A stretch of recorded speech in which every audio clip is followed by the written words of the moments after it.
James, I alluded to this a few weeks ago, but I spoke to a woman, very nice woman, who said, I'm really upset. I have $3 million. And I said, look, I don't want to be mean here or anything, but by you saying that, there's a lot of people who would love to have $3 million. So it's just weird. And I don't hear it every day. Why is it you're mad that you have $3 million? And I said it like that, almost a little bit. Hey, come on. Why are you mad you have 3 million? And she said, you don't get it. I said, you're right. That's why I'm asking you to explain it. And she said, the reason I'm upset that I have $3 million is because I found out that I'm not going to be able to hike to the degree that I'd like, and I will not be traveling because my sciatica has gotten really bad. I said, okay, that's an interesting response, sad response. Tell me more on the financial side. And she said, well, I was never doing any financial planning because my neighbor always had more money than me. And I always just thought I needed as much money as they had. And they had, I don't remember, $4 or $5 million. So I just thought I needed what they had, and they were also single. And so this woman eventually went on to tell me that she has this sciatica, which is essentially a nagging disease that's basically in like your hip or outer leg, where it's constantly just uncomfortable. You're not in like excruciating pain. Some people are, but she was saying this got really bad from her continuing to sit at work. And she said, I didn't need 3 million. I needed about 2 to 2.2 million. And the last 3-4 years at work was when this got really bad. So here I am upset thinking I don't really need this. And now I can't even spend what I have. So the reason that we're transparent on these episodes is because we don't want you to look back going, well, now I can't do what I want to do because financially I didn't plan well. And the theme of what we're going to be discussing today are what are some of the biggest lessons that we've learned from our clients. And this was an actual thread left in the community from someone who says, what has Root seen from clients who have passed on? So who have actually passed away? What are some things that you could tell us so that we can start preparing more efficiently? The story I just told was of someone who's still working. They're now retired, but they were working and now they're regretting it. Mm-hmm. Is there a story that comes to mind when you're hearing this, James? Yeah, and I think I would drill down even a little bit more. It wasn't necessarily the $3 million that she was upset about. It was what she gave up to get that $3 million. And so there's this, but here's the hard part, is money is very tangible in the sense you can measure it. Like I know to the dollar exactly how much I have. I can keep score, whether it's for competition with a neighbor, whether it's just his own, I'll feel safer, I'll feel more confident when I have X amount. You can always see that value. The intangibles are the things like health, the things like relationship, the things like adventure, experience, like the things you actually want to do with your life. But it's hard to keep score in the same way you can keep score with money. And I don't just mean keep score in terms of a competition. Most people don't actually have any idea how much their neighbors have, but it's almost for them. It's this becomes a status thing. Like the more I have, I start to feel better about myself, at least short term, before it becomes a new normal. And so I think that the stories I think about is, yes, when this tangible measure of success has overtaken and displaced what should be the true measure of success in our lives because it's so much easier to manage. And the things that come to mind immediately, a couple of clients planned and saved, and they built up all this money. In doing so, unfortunately, kind of sacrificed some health things, sacrificed some other things. And they retire finally with all this money, and within 12 months, they've passed away. A lot of times health related. And you look at that, and it's the client's not sitting there kicking themselves saying, oh man, what a mistake. Of course not. They've passed. But you look at that and think, how tragic was that this tangible scorecard of how well your life has gone can be measured. But when we're gone, like that scorecard doesn't mean anything anymore. That money scorecard actually has zero relevance. The only value that it actually has is to the extent that we can translate that financial scorecard into real success, into real stuff that we want to do, which we talked about this a little bit last time. But it's these experiences that you have. It's time with family. It's living a life that's aligned with your values. And it's the people that never got that opportunity because they prioritized the financial above. And they're not bad people. You just fall. They're some of the best people I've met in many cases. One lady in particular, I loved her like a friend. She was so wonderful, and by the time I was so devastated to find out that she had passed. She just was not in great shape, and she she passed away less than a year after retiring. And she had so many goals of trips she wanted to take, of things that she wanted to do with family, of giving back that she wanted to do.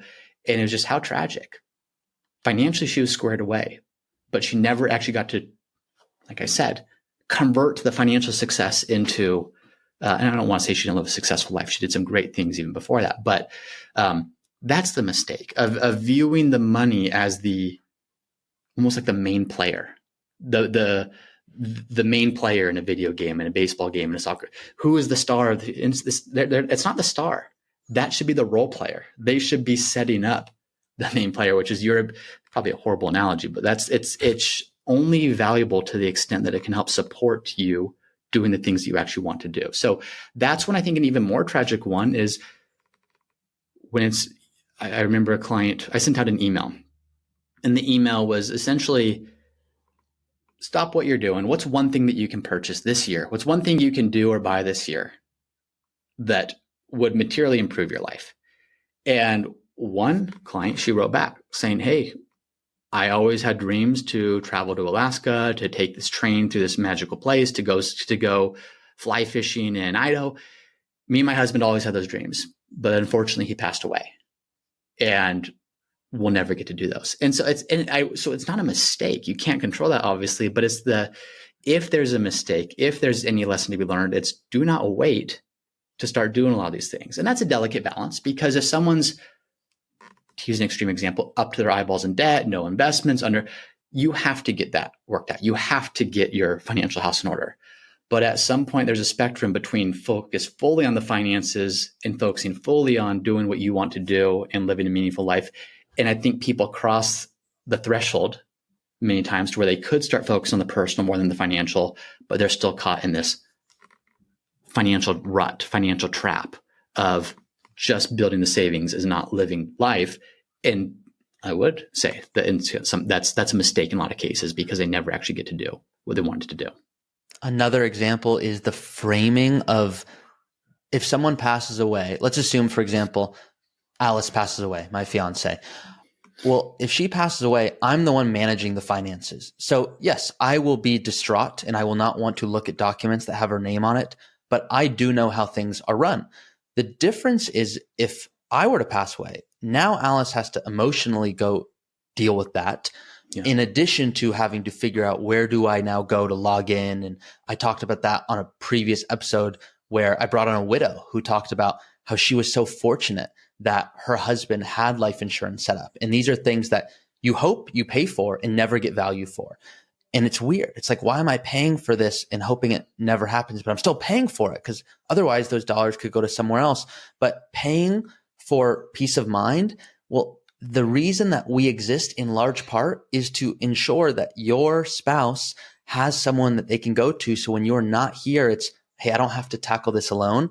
And I know I've seen, and I'm sure you have, James, where people unfortunately do pass, and then it's, oh my gosh, I don't know where to go from here. I don't know what to look at it. And there's others that say, no, it'll be tough, but I'll be able to do it. And then emotionally, as you can imagine, it's no, I cannot do this. I just don't have it in me.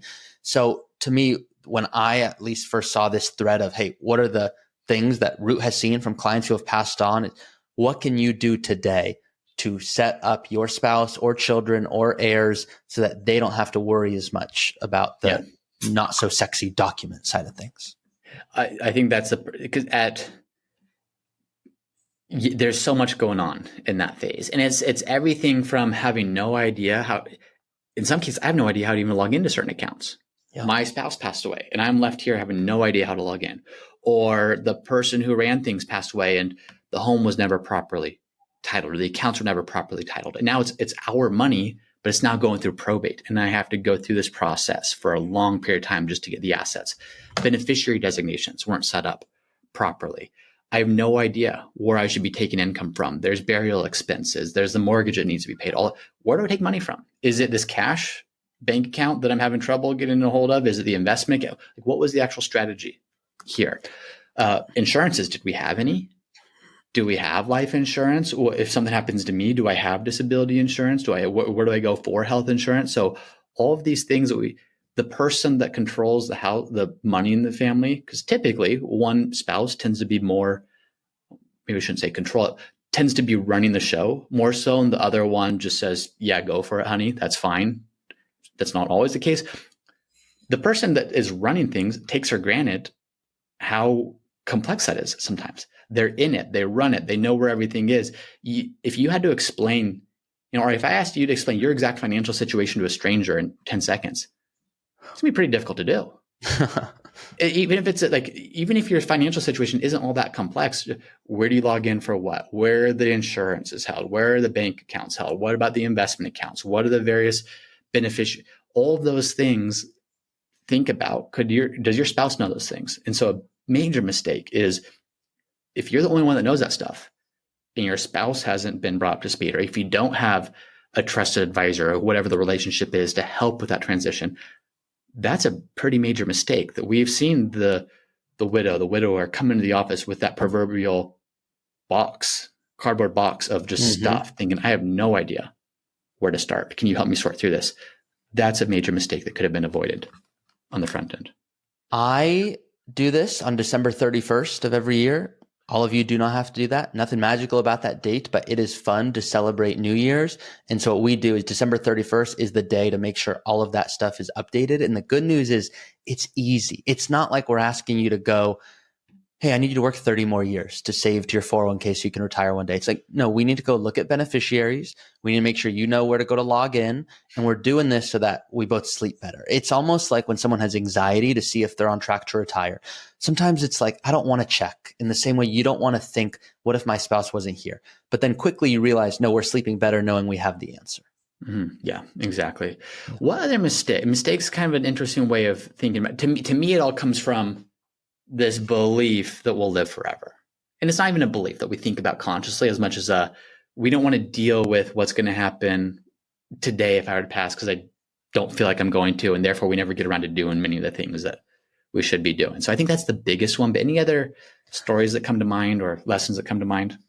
I should have left a job earlier when I knew I wasn't happy, when I couldn't prioritize my health. But that's really hard to do if you don't have another job queued up that also allows you to do what you want to do. So it's like when people say, I wish I thought more about what I wanted to do in retirement before I retired. And I'll often say, hey, there's plenty of times where I'll be transparent and say, hey, you should have done this. This is not one of those, because until you're actually retired, you don't really know how you want to spend your time. And so I'll ask people, what do you want to do when you retire? And they'll say, I'm going to volunteer in golf. I go, great. Let's assume it closes down and you hurt your back. And they're like, I don't know. That was my plan. And so there are people to some extent that do look back and go, you know what? Yep, I should have thought more about it. But most people, I find I stayed in a job longer than I should have, or financially it's, hey, I put too much money into one account and I didn't educate myself on why maybe I wanted a brokerage account instead. Now that's more on the financial side, and you can see that brain coming out of me because we can't help it. But the biggest things are, hey, and I use my parents as an example. My parents, they were awesome. They paid for my soccer lessons. It's really fun being good at soccer right now. And that's because they helped me. But they're working in their 70s and they would love to be retired. So if you ask them what would they want to do, they'd say, hey, we'd do it over again. But they said, we'd do it over again, but we'd be a little bit more intentional with our savings. So one of those things that we're not asking you to get perfect, but we're asking you to please be intentional. Yeah. And that's it. Be intentional. Listen to last week's episode or the previous episode where we talked about what are those 5 buckets of 5 pillars of just called great spending, things that you should be spending money on. And how do you stop waiting, stop deferring some of those things and stop doing them now? Both the things to protect you and potentially your spouse, we talked about, make sure that you're on the same page, and then also to live in a more proactive, intentional way and do the things that you actually want to do. So that's, I think, the biggest mistakes that we see is more so the things that you didn't do. Almost the opportunity cost of the experiences you can't get back, the time you can't get back, the time with grandchildren, the time with family, whatever it is, you can't get that back. So make sure that you're doing those things as much as you can along the way.